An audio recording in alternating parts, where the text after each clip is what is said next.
Bienvenidos y bienvenidas a una nueva entrevista de este ciclo de entrevistas de la materia Fundamentos en Propiedad Intelectual y Nuevas Tecnologías de la Maestría en Propiedad Intelectual y Nuevas Tecnologías de la Universidad Austral. En este caso nos acompaña un especialista en materia económica. Estoy hablando del doctor Juan Miguel Massot, quien es economista y doctor en economía y también está a cargo de la dirección del Centro de Investigaciones Económicas y Empresariales de la Universidad de El Salvador. Juan Miguel, bienvenido. Muchas gracias, Lucas. Estamos hablando de propiedad intelectual y en este contexto, ¿qué entendemos del concepto de propiedad intelectual desde el punto de vista económico? Bueno, la economía, el crecimiento económico está basado en innovación, en el avance tecnológico en general y en los mecanismos por los cuales los innovadores, los inventores se pueden proteger frente a la apropiación justamente de las ganancias que generan los recursos, que generan esas invenciones, esas innovaciones, son justamente un instrumento, un instituto jurídico muy específico que son los derechos de propiedad intelectual. Entonces los derechos de propiedad intelectual vienen, digamos, a permitir que aquellos que han invertido tiempo o dinero, o solamente el hecho de que hayan salido de su creatividad única, un producto, por ejemplo, la música, un software, un libro, se puedan apropiar de los frutos de su trabajo. En definitiva, ¿por qué? Porque esos bienes suelen ser rápidamente copiados, entran en el dominio público con muchísima facilidad y sin costo si no tuvieran una protección específica. Es decir, a veces no basta, claramente se ha visto que las sociedades han detectado que no basta la protección desde otros instrumentos, otros institutos jurídicos, sino que requerían algo muy específico para este tipo de bienes, para, diríamos, promoverlo, para que la gente se sintiera bien, los innovadores, y pudieran tener esos incentivos para seguir adelante con su producción. Bien, entonces, a ver, si la propiedad intelectual tiene sentido desde el punto de vista económico para generar esas condiciones, ¿cuál es el desarrollo o cómo afecta, digamos, la propiedad intelectual al desarrollo económico? ¿Y de qué forma se da ese desarrollo? Bueno, justamente hay un vínculo estrechísimo. Las sociedades avanzan, las economías avanzan a largo plazo gracias al avance tecnológico. Entonces, es absolutamente necesario para que se genere ese avance tecnológico en sentido amplio, y esto implica a todas las industrias culturales, creativas, y todo lo que en economía se denomina avance tecnológico, se requiere que alguien lo produzca, pero para eso tiene que tener incentivo económico. No estamos hablando de un individuo, también estamos hablando de empresas. Y para que ese incentivo exista de bienes que rápidamente se diluyen, se pueden copiar, necesito ponerle como una especie, diríamos, de protección especial. Entonces, si yo quiero tener un crecimiento a largo plazo, requiero algún mecanismo para que esos incentivos económicos lleguen a quien tienen que llegar, que son los innovadores, los creativos, los inventores o las empresas vinculadas al sector. Fíjate, Lucas, que desde hace décadas los países desarrollados solamente crecen en función del avance tecnológico, no por la acumulación de mano de obra, no por la acumulación de recursos naturales, como puede pasar en las sociedades menos desarrolladas. Por lo tanto, si uno mira en las negociaciones y en las cuestiones que siempre traen, diríamos, en la agenda a los países desarrollados en cualquier negociación, está la propiedad intelectual. Es absolutamente central para el crecimiento a largo plazo. Esto no significa que a corto plazo uno, porque descubre una mina o un nuevo recurso natural X, o acumula mano de obra, se fusionan países, etcétera, uno pueda tener algún tipo a corto plazo de crecimiento. Pero eso en el largo plazo se diluye y solamente queda el avance tecnológico. Vos dijiste solamente queda el avance tecnológico. ¿Se podría trazar un paralelismo entre ese avance tecnológico y una mejora de las condiciones y de las calidades de vida? ¿O hablar de eso sería algo más complejo? Bueno, es complejo, pero al mismo tiempo uno puede observar en qué se afianza el avance tecnológico, muchos de cuyos productos son justamente protegidos por los derechos de propiedad intelectual. Uno de los elementos centrales es el capital humano. Bien. Entonces, la retribución al capital humano es lo que nos permite a nosotros estar mejor. Es decir, ¿por qué el salario, diríamos, si uno en una economía capitalista normal, el salario viene a retribuir tu trabajo? En la medida que vos acumulás capital humano, es probable que tu promedio salarial, el promedio de tu ingreso sea superior.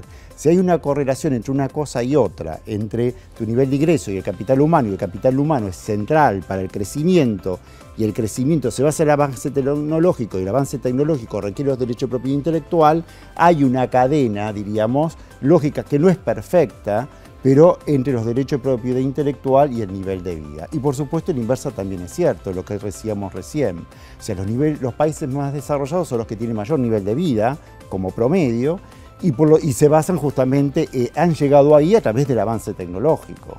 O sea, los sectores creativos, los inventos y demás están ahí y ellos los protegen. Y de esa manera también pueden remunerar a un capital humano generalmente en promedio mucho más elevado que el resto del mundo. Bien. Miguel ha sido consultor de la OMPI, ha desarrollado algunos capítulos de los estudios y de aplicación de los activos intangibles en la economía y eso ha contribuido justamente a que se genere cierta metodología para la medición de esto. Esa metodología utilizada para la medición, es fácil de traducir esto porque cuando hablamos de capital humano hay variables que son sensibles, que no siempre justamente dependen de la percepción del investigador o de un dato objetivo, sino que dependen de otro impacto o de otras cuestiones. En esas variables que vos notaste y demás, ¿es fácil de traducir el impacto que tiene el desarrollo tecnológico, la innovación y la propiedad intelectual en la economía real? Sí, una cuestión que me gustaría comentar sobre el capital humano. El capital humano no es solamente grados formales de educación, es aprender en el lugar del trabajo, es la capacidad creativa que la puede tener una persona que no tiene otro conocimiento a veces que la educación básica, porque viene del intelecto, de una cuestión que es mucho más, va más allá de la formación, diríamos, formal, lo cual no estoy diciendo nada en contra de la educación formal, sino simplemente que hay otras cuestiones y el capital humano es un racimo muy amplio, diríamos, de factores. Y lógicamente la contribución que hacen los derechos de propiedad intelectual, hay metodologías, como vos señalabas, que permiten ver el valor agregado de los sectores cuyos productos están protegidos, permiten estadísticamente ir viendo desde los sectores más nucleares, como puede ser un editorial o un editor de software o un creador de un software, hacia el resto de la economía. Y se ve el derrame, es decir, se ve el derrame en otras actividades, así como un libro se requiere papel, porque el editorial, etcétera, la logística, la conectividad. Todo lo que vemos por lo electrónico, por la conectividad, tiene un contenido, ¿sí? Y ese contenido generalmente tiene algún tipo de vínculo o directamente está protegido por el derecho de propiedad intelectual. Entonces, y eso puede ser medido igual que el empleo. Bien. Porque las estadísticas permiten, bajo ciertas circunstancias, ver el impacto en el empleo, que hay algo interesante, y es que estos sectores suelen ser mano de obra intensiva, pero no mano de obra justamente conectado con el capital intelectual, no solamente mano de obra intensiva de baja calificación, sino mediana y alta calificación. Y eso conecta con lo que vos me preguntabas hace un rato sobre el crecimiento, el desarrollo y el avance tecnológico en sentido amplio, ¿no? Bien. Y muchas veces se habla ahora de, o hay estas predicciones que cada cambio de década nos enfrentamos como humanidad de que algo va a pasar de acá a 10 años que vamos a desaparecer. Y en esta cuestión ya hay bastantes filósofos, hay alguno que escribe varios libros y ha hecho uso de los derechos de propiedad intelectual, obviamente por la venta de libros, pero es que refiere que la inteligencia artificial, los robots y demás van a suplantar ese capital humano, esa capacidad cognitiva, y que quizás detrás de eso hay buscar una reducción de costos digamos, en cuanto a la aplicación de ese trabajo al trabajo, a la redundancia. ¿Vos creés que eso, a ver, no para hacer una predicción, pero vos creés que esa capacidad cognitiva del ser humano, esa capacidad de creatividad que tiene tantos impactos positivos en la economía, puede ser reemplazada, puede ser cambiada por una inteligencia artificial?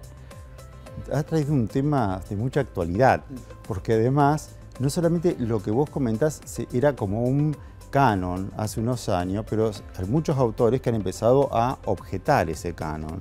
Esto dice, bueno, esto no es tan así. No es que la inteligencia artificial y otras, diríamos, dimensiones u otros productos, diríamos, asociados o servicios nuevos, las nuevas tecnologías van a reemplazar al hombre.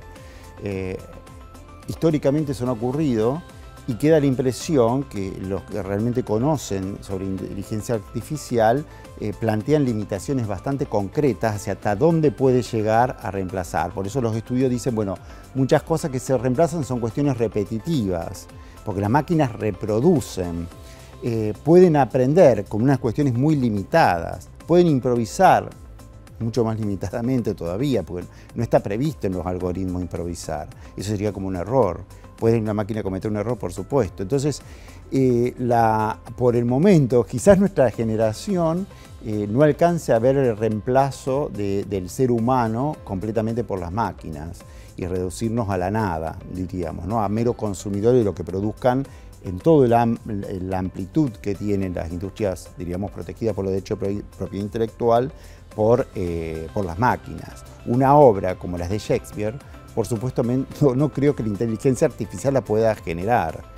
Quizás sí mejoras un software o un nuevo software que mejore otro, o que sea absolutamente nuevo en función de los parámetros que le digan las personas, las necesidades, o bien otra máquina que le marque las necesidades. Pero hay cuestiones que son imposibles. El arte, bueno, reproducirá o hará algo. Hay que ver lo que la gente percibe en ello. O sea, pueden reproducir, pueden hacer una pintura, pero por supuesto que las máquinas lo pueden hacer. Ahora, ¿eso será de atracción de las personas? ¿Tendrá alguna conexión emocional con nosotros o no? Puede ser que sí, puede ser que no. Bien. Y volviendo a eso de la conexión y de la... A ver, por allí algún escritor o en algún podcast he escuchado que lo que se decía era que a diferencia de las máquinas, como vos bien reflejabas, nosotros tenemos una mente, quizás una mente cuántica, es decir, que estamos preparados para lo imprevisible. Y entonces podemos justamente actuar en eso que la máquina considera el error y nosotros podemos seguir construyendo a partir de ese error.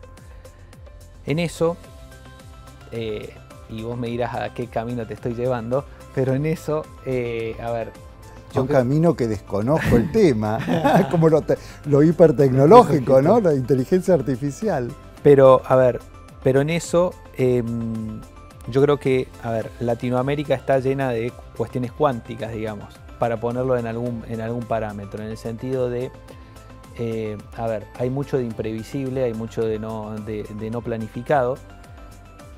Y en eso, ¿qué lugar tiene la propiedad intelectual? ¿Qué lugar tiene la innovación?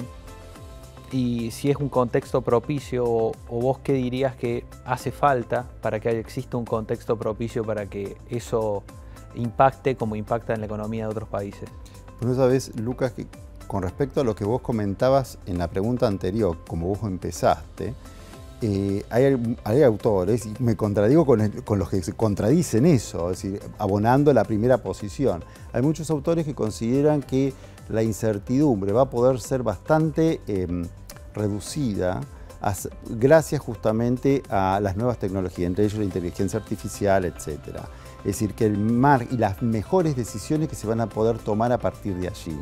El hombre toma decisiones económicas, decisiones de vida, etc., a partir de una aproximación a la realidad. No es que toma toda la información en todo momento, la procesa de una manera muy fina, sino que generalmente lo hace a partir de aprendizajes previos, de una manera más general. Y eso introduce muchas veces ruido, errores, etc. Consideran algunos que pues, tecnologías como la inteligencia artificial podrían reducir sustantivamente eso o eliminarlo. Yo soy un poco escéptico. Creo que muchas veces tenemos que ser un poco escépticos acerca de los optimistas de las tecnologías. Puede ser que muchas de estas cosas se concreten, pero otras no. Y al mismo tiempo decir que todo eso va a ser también producto de la inteligencia humana. Si bien la tecnología, seguramente las máquinas, si queremos un concepto de 100 años atrás, pero digamos, las máquinas van a ser capaces de autogenerar el conocimiento, autogenerar los cambios, las mejoras tecnológicas, lo que es seguro que el hombre va a seguir contribuyendo. Y de esa manera uno no puede pensar toda esa dinámica sin un derecho de propiedad intelectual atrás. Mejor dicho, de un montón de derechos de propiedad intelectual. Estamos hablando de patentes, estamos hablando de derechos de autor, de marcas y demás, porque eso no va a ser generado en el espacio abstracto, porque no van a ser cosas muy abstractas. Detrás de ello hay negocios, hay personas que están dando vuelta y por lo tanto va a haber necesidad de que todo ese camino que se recorra, tal como se recorra en la realidad, yo no puedo hacer una predicción, detrás de eso va a haber más, quizás no menos derecho de propiedad intelectual, sino mucho más, y mucho más importante en términos de volumen económico y estratégico para los países. Bien.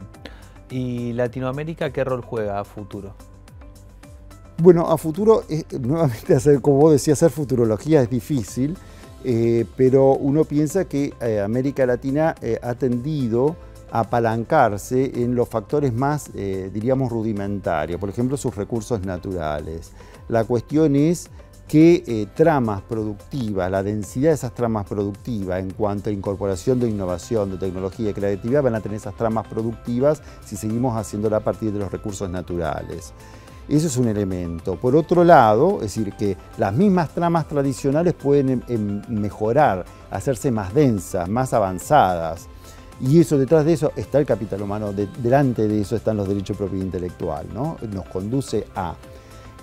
Por otro lado, hay industrias como los sectores culturales que han tenido una visibilidad en las últimas décadas gracias a por ejemplo, Internet, que no teníamos antes. Es decir, antes se conocían algunas expresiones artísticas en el resto del mundo o entre nosotros mismos, entre nuestros países, pero hoy encontramos una variedad de actores, de músicos, de intérpretes, que es realmente impresionante, y eso está vinculando nuevamente, más allá de que cómo es que se captura el valor, cómo se captura, diríamos, la renta para el titular o para el creativo, mucho más notable. O sea que hay ahí una posibilidad de crecimiento de también estas industrias creativas en la cual América Latina, como otros sectores, otras regiones del mundo, es muy abundante, porque tenemos nuestras propias particularidades. Los países, las regiones tienen sus particularidades, escritores famosos o música famosa que se ha hecho